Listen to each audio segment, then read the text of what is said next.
नमस्कार, मैं हूं अखिलेश पांडे और आप देख रहे हैं सी न्यूज भारत। वक्त हो चुका है न्यूज बुलेटिन का। इस बुलेटिन में हम बात करेंगे राजस्थान के झालावाड़ की, जहां जयपुर में नर्सेस के धरना प्रदर्शन के चलते मरीज हुए परेशान। आगे चर्चा होगी रायबरेली की, जहां महाराजगंज सामुदायिक स्वास्थ्य केंद्र के अधीक्षक ने बीमारियों से बचने के बताए उपाय। साथ ही बात होगी रायबरेली के ही प्रभु टाउन की, जहां स्वच्छता जागरूकता कार्यक्रम किया गया आयोजित। और भी तमाम खबरों पर आइए विस्तार से करते हैं चर्चा।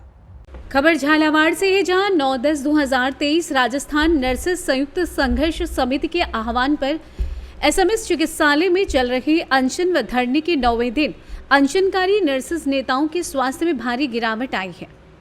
बता दें कि मेडिकल बोर्ड ने 4 नर्सेस प्रदेश संयोजक प्यारेलाल चौधरी, धन्नाराम नायड, पवन मीणा, महिपाल सामोता को परीक्षण पश्चात प्रशासन ने जबरन एडवांस मेडिकल आईसीयू में भर्ती करवाया। वहां पहले से भर्ती राजेंद्र राणा, के यादव सहित सभी 6 नर्सेज ने अनशन जारी रखा है एवं सरकार से 1 सितंबर को किए वादे को निभाते हुए शीघ्र नर्सेस मांग पत्र का समाधान कर निर्णायक आदेश जारी करने की मांग की। प्रदर्शन करते हुए जिला सलाहकार राधेश्याम पाटीदार, अरुण श्रृंगी, संयोजक लोकेश मीणा व प्रवीण मीणा, शीला मीणा, कविता सोनी ने संयुक्त बयान जारी कर बताया कि नर्सेज ना थकेंगे, ना रुकेंगे, ना झुकेंगे, ना बिकेंगे, अंतिम सांस तक अपने हितों के लिए लड़ेंगे। आंदोलनरत नर्सेस से राजस्थान सरकार 1 सितंबर को वादा करके मुकर गई एवं आज तक कोई निर्णायक आदेश जारी नहीं किए गए। इससे राज्य की आम नर्सेस में आक्रोश है। वह हर जिला मुख्यालय पर प्रदर्शन कर सरकार की वादा खिलाफी व विरोध जता रहे हैं। आमरण अनशनकारी भर्ती नर्सेस के सपोर्ट में भूदेव धाकड़, शक्ति सिंह गुर्जर, यजुवेंद्र यादव, पवन सोनी सहित अनेक नर्सेस अनशन पर बैठे।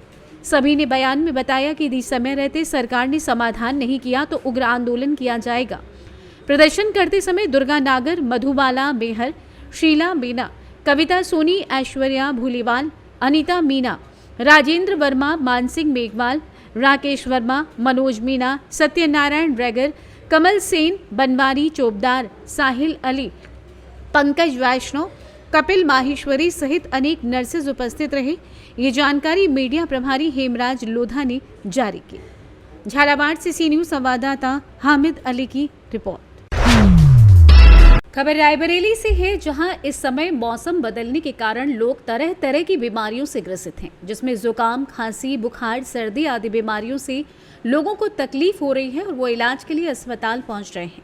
इस विषय में आज सामुदायिक स्वास्थ्य केंद्र के अधीक्षक डॉक्टर एसपी सिंह से बात की गई तो उन्होंने बचाव के कुछ सुझाव बताए। सबसे पहले हमको मच्छरों से बचना चाहिए, फुलबांह के कपड़े पहनने चाहिए, साथ ही साथ मच्छरदानी का प्रयोग करना चाहिए। जहां कहीं भी गंदा पानी भरा है उसे हटाना चाहिए और साफ सफाई पर विशेष ध्यान देना चाहिए। डॉक्टर एसपी सिंह ने यह भी बताया कि हमको ठंडी चीजों को खाने से बचना चाहिए, जो कि इन्फेक्शन एवं जीवाणुओं से बीमारियां हो रही हैं, जैसे गले में इन्फेक्शन। इससे बचने हेतु बाहर की खुली हुई चीजें ना खाएं, जिससे कि हम इन बीमारियों से अपना बचाव कर सकते हैं। और सुबह शाम हमें ठंडे पेय पदार्थ से भी बचना चाहिए। फीवर, बुखार, जुकाम से लोग ग्रसित रहते हैं, कैसे बचा जाए इनसे? देखिए, फीवर हमको डिपेंड करता है, निर्भर करता है कि ये फीवर किस प्रकार का आ रहा है। अगर देखिए, जो मच्छर जनित फीवर है, जैसे मलेरिया हो जाता है, मच्छर काटने से मलेरिया हो सकता है जी जी, या डेंगू हो सकता है जी, या इस तरह की जो बीमारियां हैं जी, और बुखार आता है, तो उसमें हमको जो है सबसे पहले तो मच्छरों से ही जो है हमको बचाव करना है। मच्छरों से बचाव के लिए जैसे कपड़े हैं, फुल आस्तीन के पहन सकते हैं, जी, जी, ठीक है, और जो मॉस्किटो रिपेलेंट है उनको यूज करें, जी। या फिर मच्छरदानी सबसे बेस्ट होता है। मच्छरदानी का प्रयोग करिए। जी। मच्छरदानी से किसी प्रकार का कोई नुकसान नहीं होता, कोई केमिकल नहीं होता जी। और जो है उससे बचाव होता है। कि डॉक्टर साहब, इससे जैसे खाने पीने में किस चीज़ों को परहेज करना चाहिए? हाँ, जो इन्फेक्शन से जो बीमारियां हो रही हैं, जो जीवाणुओं से जो होती है, उसमें जो बुखार आता है, जिसमें जैसे टाइफाइड है या फिर जो है जुकाम, जैसे कॉमन कोल्ड है, तो ये भी जो है खाने पीने की बीमारी से ठंडी चीज़ें खा लिया, हाँ, गले में इन्फेक्शन हो गया या बायो, तो ये साफ सफाई से होगा। ये साफ सफाई रखें घर में, और जो है जो दूसरी चीज़ें ना खाएं, बाहर खुले की चीज़ें, खुले में जो सामान बिक रहा है वो ना खाएं, तो इससे इस तरह के बुखार से हम बच सकते हैं। जी, बहुत बहुत धन्यवाद। रायबरेली से सी न्यूज संवाददाता देवराज की रिपोर्ट। खबर रायबरेली के महाराजगंज से है, जहां भारतीय किसान यूनियन की एक नियमित मासिक बैठक ब्लॉक प्रांगण महाराजगंज में सफलतापूर्वक संपन्न हुई। बैठक में प्रमुख रूप से बिजली की समस्या सभी गांव के ग्राम अध्यक्षों और किसानों द्वारा उठाई गई। ब्लॉक अध्यक्ष लवकुश कुमार ने कहा कि बिजली विभाग की मनमानी, गलत बिलिंग और शाम के समय कटौती को लेकर किसानों में भयंकर रोष व्याप्त है, जिसे ज्ञापन में किसान यूनियन के ब्लॉक अध्यक्ष लवकुश कुमार ने बताते हुए उप जिलाधिकारी महाराजगंज को एक ज्ञापन सौंपा और कहा कि क्षेत्र में गलत बिलिंग और शाम की कटौती को बंद करने की मांग की। उप जिलाधिकारी किसानों के बीच आकर समस्याएं ध्यानपूर्वक सुनी और उक्त ज्ञापन को प्राप्त किया। ब्लॉक अध्यक्ष ने कहा कि बिजली से संबंधित सभी समस्याओं का निस्तारण शीघ्र किया जाए।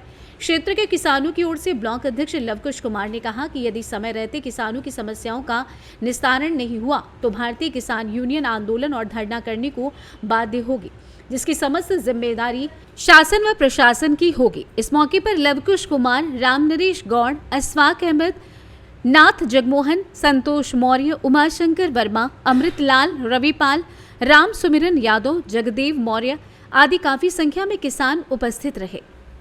रायबरेली से सी न्यूज संवाददाता देवराज की रिपोर्ट। रायबरेली शहर के प्रभु टाउन स्थित राइजिंग चाइल्ड स्कूल में आईटीसी मिशन सुनहरा कल अभियान के अंतर्गत स्वच्छता जागरूकता कार्यक्रम का आयोजन किया गया। प्रधानाचार्य सीमा श्रीवास्तव ने कार्यक्रम में आए हुए अतिथियों का पुष्प गुच्छ देकर स्वागत किया। इस अवसर पर मिशन सुनहरा कल अभियान के वरिष्ठ अधिकारी आदिल खान ने कहा कि घरों से निकलने वाले कचरे के लिए मोहल्लों में ही एकीकृत ठोस अपशिष्ट प्रबंधन केंद्र की स्थापना की जाएगी। मोहल्लों में घर घर से कचरा एकत्रित किया जाएगा, इसके बाद अपशिष्ट केंद्र पर अलग अलग किया जाएगा। अभियान के अधिकारी रमेश कुमार ने बताया कि प्लास्टिक कचरे को घर घर से एकत्रित किया जाएगा, उसके बाद उसका भंडारण, ढुलाई और पुनर्चक्रण योग्य भाग को पंजीकृत एजेंसी तक भेजने की व्यवस्था सुनिश्चित की जाएगी। इस मौके पर विद्यालय प्रबंधक अरविंद श्रीवास्तव ने कहा कि शहर को स्वच्छ रखना सभी का सामूहिक दायित्व भी है। उन्होंने ये भी कहा कि घरों से निकलने वाले सूखे और गीले कचरे को प्रारंभ से ही अलग अलग रखना अत्यंत आवश्यक है। प्रधानाचार्य सीमा श्रीवास्तव ने बताया कि कचरे के सही प्रबंधन के चलते गीले कचरे से खाद बनाने की व्यवस्था सरकार द्वारा क्षेत्रीय स्तर पर की गई है, जो अत्यंत सराहनीय है। इस अवसर पर विद्यालय के प्रशासनिक अधिकारी रविंद्र नाथ हरे सहित विद्यालय की सभी शिक्षिकाएं एवं शिक्षक उपस्थित रहे। आइए जानते हैं कि विद्यालय प्रबंधक अरविंद श्रीवास्तव ने आगे और क्या कुछ कहा।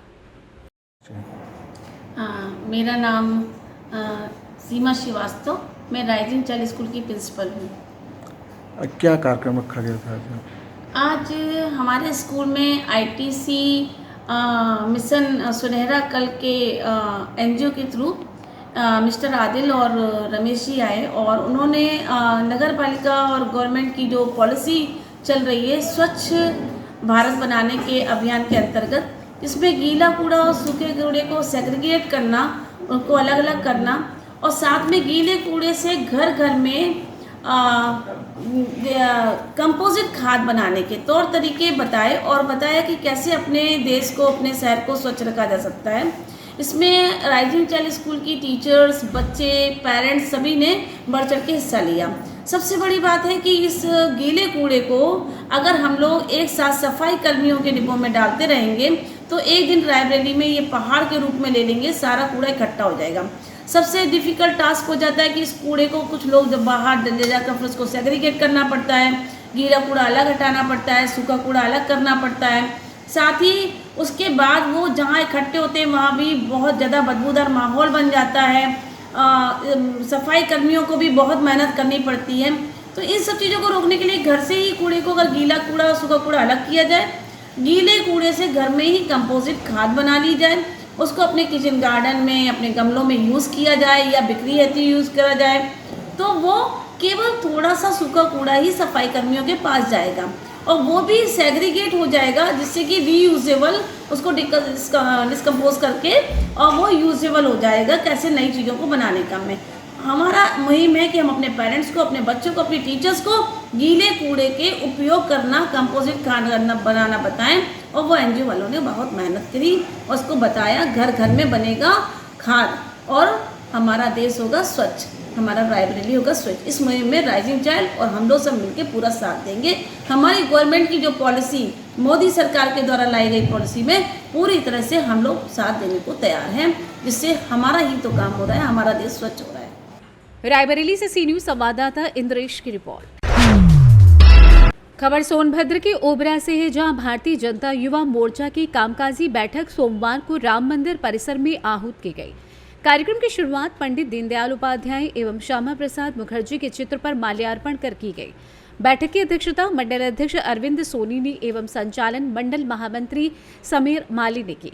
बैठक के मुख्य अतिथि भारतीय जनता युवा मोर्चा के जिला महामंत्री विनय श्रीवास्तव ने कार्यकर्ताओं को संबोधित करते हुए आगामी लोकसभा चुनाव के मद्देनजर कमर कस लेने पर बल दिया और केंद्र एवं प्रदेश सरकार की जनहित योजनाओं की विस्तृत जानकारी दी। साथ ही मंडल के समस्त पदाधिकारियों को अंग वस्त्र भेंट कर श्रीवास्तव द्वारा सम्मानित किया गया। बता दें कि बैठक में भारतीय जनता युवा मोर्चा जिला स्रोत प्रमुख राज दुबे, मंडल उपाध्यक्ष अनुराग श्रीवास्तव, मनीष विश्वकर्मा, अभिषेक सेठ, मंडल मंत्री रिजवान अहमद, विक्रम सिंह, ऋषभ तिवारी, संदीप अग्रवाल, सागर महरौलिया, राजेश निषाद, कोषाध्यक्ष तरन गोयल, कार्यालय प्रभारी आनंद वर्मा, अक्षय गुप्ता, राजीव कुमार, विभाष घटक इत्यादि कार्यकर्ता मौजूद रहे। सोनभद्र से सी न्यूज संवाददाता कुमधत चौधरी की रिपोर्ट। फिलहाल के लिए इस न्यूज़ बुलेटिन में बस इतना ही। देश दुनिया की तमाम खबरों के लिए देखते रहें सी न्यूज़ भारत। हर खबर आपके साथ, आपके हाथ।